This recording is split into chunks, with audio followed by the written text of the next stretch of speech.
اگر آپ 1400 سال کی مسلم تاریخ کو اٹھا کر دیکھیں تو آپ کو اس میں 3 بڑے واضح ادوار نظر آتے ہیں۔ پہلا دور قرون اولا کا ہے کہ جب حضور علیہ الصلوۃ والسلام کے پردہ فرمانے کے بعد خلافت راشدہ قائم ہوتی ہے، جس میں مسلمان تہذیب پوری دنیا میں پھیلتی ہے۔ 50-60 سال کے اندر حال یہ تھا کہ چین سے لے کر مغربی افریقہ اور اسپین کے اندر تک مسلمان تہذیب 3 بر اعظموں میں داخل ہو چکی تھی۔ اس کے بعد کی صدیوں میں جو اسلامی سلطنت قائم ہوتی ہے، چاہے بنو امیہ کے دور میں ہو یا بنو عباس میں، اندلس میں ہو یا ایشیا وسطی میں، خلافت عثمانیہ میں ہو یا ہندوستان میں، اسلام ایک مضبوط تہذیب اور نظریے کے طور پر دنیا میں پھیلتا ہے۔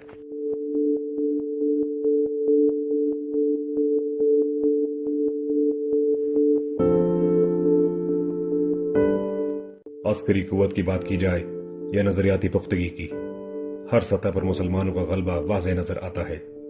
معیشت ہو، سائنس ہو، انجینئرنگ ہو، ریاضی ہو، تعمیرات ہوں، غرض یہ جس مرضی شعبے میں آپ دیکھ لیجئے، اس وقت اسلامی تہذیب ہی دنیا کا مرکز تھی۔ پوری دنیا سے لوگ مسلمان علاقوں میں آتے تھے۔ قرطبہ، غرناطہ، بغداد، دمشق جیسے شہر تہذیب کے مراکز ہوا کرتے تھے۔ مسلمان تہذیب وسط ایشیا میں بخارا سے لے کر روس اور چین تک پھیل چکی تھی۔ یہ مسلمانوں کے عروج کا دور تھا۔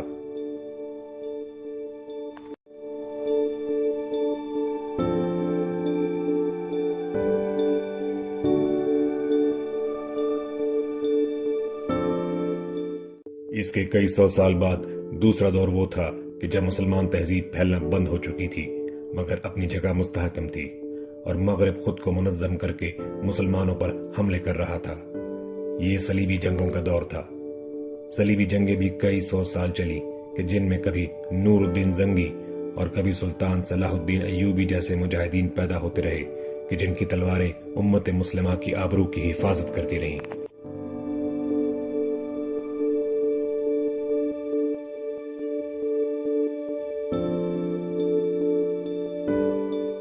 اگر آپ نوٹ کریں تو یہ وہ دور تھا کہ جب مسلمان اپنی سرحدوں سے نکل کر دوسرے ممالک پر حملے نہیں کر رہے تھے، بلکہ دشمن ممالک کی جانب سے مسلمانوں پر حملے ہو رہے تھے، اور مسلمان صرف اپنے علاقوں میں دفاعی جنگیں لڑ رہے تھے۔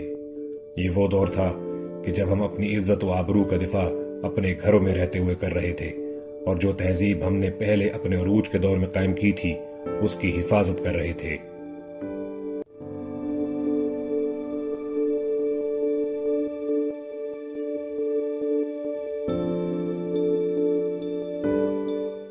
اس وقت مسلمانوں کو بہت نقصانات بھی ہوئے۔ مثلاً چنگیز خان اور اس کی قوم کہ جو منگولیا سے اٹھی، وہ پوری مسلم دنیا کو رونتی چلی گئی۔ بغداد کا نقصان اتنا شدید تھا کہ امت مسلمہ کی تاریخ میں کبھی اتنا شدید صدمہ مسلمانوں نے اس سے پہلے نہیں اٹھایا تھا۔ خلافت کا مرکز بغداد رون دیا گیا تھا۔ مسلمانوں کی خلافت کا دارالخلافہ تاخت و تاراج ہوا۔ خلیفہ کو قالین میں لپیٹ کر گھوڑوں کے نیچے رون دیا گیا۔ لاکھوں مسلمانوں کو قتل عام کے بعد دجلہ میں پھینک دیا گیا، اور مسلمانوں کی کتابیں، لائبریریاں اور تہذیب جلا کر راکھ کر دی گئی۔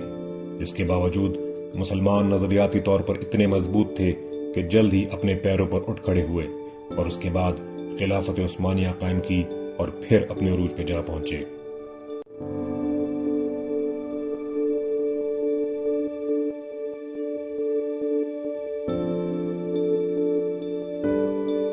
تیسرا دور تقریباً آج سے 250 سال پہلے، خاص طور پر سن 1757 کی جنگ پلاسی کے بعد شروع ہوتا ہے کہ جب ایسٹ انڈیا کمپنی بنگال پر قبضہ کرتی ہے اور ہندوستان میں مسلمانوں کا زوال شروع ہوتا ہے۔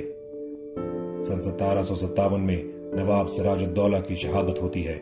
اس کے بعد 1799 میں ٹیپو سلطان شہید ہوتے ہیں۔ 1857 میں ہم جنگ آزادی ہارتے ہیں۔ یہی وہ دور ہے کہ جب خلافت عثمانیہ بھی اپنی جگہ پر کمزور ہو رہی تھی۔ یہ تیسرا دور زوال کا دور ہے۔ یہ زوال کا دور سن 1924 تک چلتا ہے کہ جب خلافت عثمانیہ مکمل طور پر تباہ کر دی جاتی ہے۔ اسی دور میں اقبال پیدا ہوتے ہیں۔ اگر آپ مسلمانوں کی تاریخ اٹھا کر دیکھیں، ان کے تینوں ادوار میں عہد حاضر سے زیادہ تاریک دور مسلمانوں پر کبھی نہیں آیا۔ پوری مسلم دنیا مغربی طاقتوں کی نو آبادیات میں تبدیل ہو گئی تھی اور پہلی مرتبہ مسلمان سیاسی خلافت کے بغیر زندگی گزارنے پر مجبور کر دیے گئے تھے۔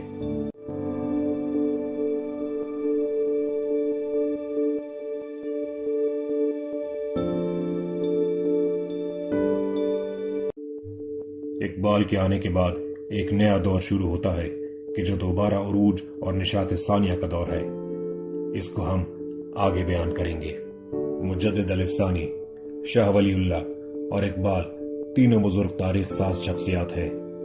یہ تینوں وہ برگزیدہ ہستیاں ہیں کہ جنہوں نے اپنے اپنے وقت میں مسلمانوں کی تقدیر بدل کر رکھ دی۔ مجدد الف ثانی کا تو لقب ہی مجدد الف ثانی کہ جس کا مطلب کہ دوسرے 1000 سال کے مجدد۔ ان کے بعد شاہ ولی اللہ اور پھر علامہ اقبال، یہ تین بڑے معاشرتی مفکر، فلسفی، صوفی، ماہر عمرانیات، صاحب بصیرت اور ایسے روحانی وجود ہیں کہ جنہوں نے اپنے اپنے دور میں امت مسلمہ، خاص طور پر ہندوستان کے مسلمانوں کو سنبھالا دیا۔ تینوں کے ادوار مختلف ہیں۔ یہ مسلم تہذیب کی وہی تین ادوار ہیں کہ جن کا ہم ذکر کر چکے ہیں۔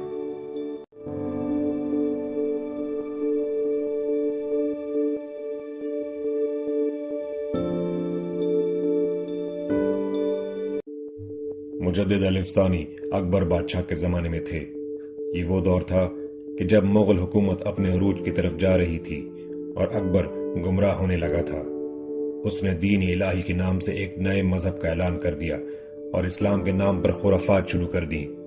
وہ اسلام کو ہندو مذہب کے ساتھ جوڑ کر ایک نیا دین ایجاد کرنے کی کوشش میں تھا۔ اکبر سے پہلے 800 سال سے مسلمان ہند پر حکومت کر رہے تھے۔ اکبر اور اس کے بعد مغلیہ دور کو عروج حاصل ہوتا ہے۔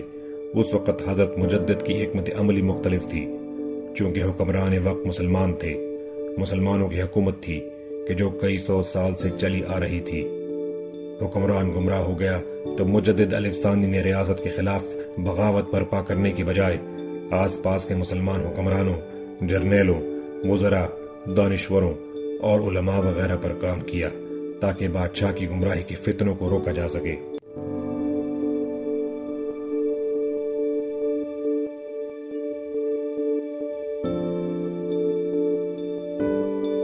جب اکبر کا انتقال ہوتا ہے تو اس کے بیٹے جہانگیر پر انہوں نے اتنا زیادہ کام کیا ہوتا ہے کہ وہ تمام فتنے کے جو اکبر نے شروع کرائے تھے جہانگیر نے خود اپنے ہاتھ سے ان کو ختم کیا۔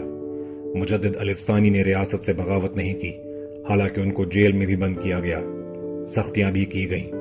اس کے باوجود انہوں نے اپنے مکتوبات کے ذریعے مسلمان حکمران، وزراء اور مشیروں پر جس طرح کام کیا وہ تاریخ کا ایک غیر معمولی باب ہے۔ اس زمانے کا تقاضا تھا کہ ریاست کے خلاف بغاوت نہ کی جائے۔ اگر ریاست کے خلاف بغاوت کی جاتی تو پھر ہندوؤں کو سر اٹھانے کا موقع مل جاتا۔ مسلمان چونکہ ہندوستان میں اقلیت میں تھے تو ہندوؤں، مرہٹوں یا سکھوں کو موقع ملتا تھا کہ مسلمان ریاست کی جڑ کاٹ دیں۔ لہٰذا حضرت مجدد الف ثانی نے اس نظام کے اندر رہتے ہوئے حکمرانوں اور نظام کی اصلاح کی۔ اس وقت کی حکمت عملی مختلف تھی کیونکہ وقت کا تقاضا یہی تھا۔ اس کے مقابلے میں شاہ ولی اللہ کا دور دیکھیں کہ جو اس کے تقریباً 150 سال کے بعد اورنگزیب عالمگیر کے بعد آتا ہے تو وہ فتنوں کا دور تھا۔ یہ وہ وقت تھا کہ جب مغلیہ حکومت تقریباً ختم ہونے کے قریب تھی۔ حال یہ تھا کہ دہلی کا مرکز مضبوط نہیں رہا تھا۔ مرہٹوں نے سر اٹھا لیا تھا اور وہ قتل و غارت کرتے ہوئے دہلی کے قریب آ پہنچے تھے۔ مرہٹا ریاست جنوب میں تھی لیکن شمالی ہندوستان میں بھی مسلمانوں کی جان، مال، عزت و آبرو اور سیاسی طاقت کچھ بھی محفوظ نہ رہ گیا تھا۔ اس دور میں شاہ ولی اللہ نے ایک طرف تو مسلمانوں کی تربیت کا آغاز کیا تو دوسری طرف ایک سیاسی صاحب بصیرت ہونے کے ناطے انہوں نے مسلمانوں کی ریاست کو بچانے اور مستحکم کرنے کی کوشش بھی کی۔ لیکن اقبال کا دور ان دونوں بزرگوں کے ادوار کے مقابلے میں مسلمانوں کے لیے دشوار گزار، تاریک تر اور کٹھن ترین تھا۔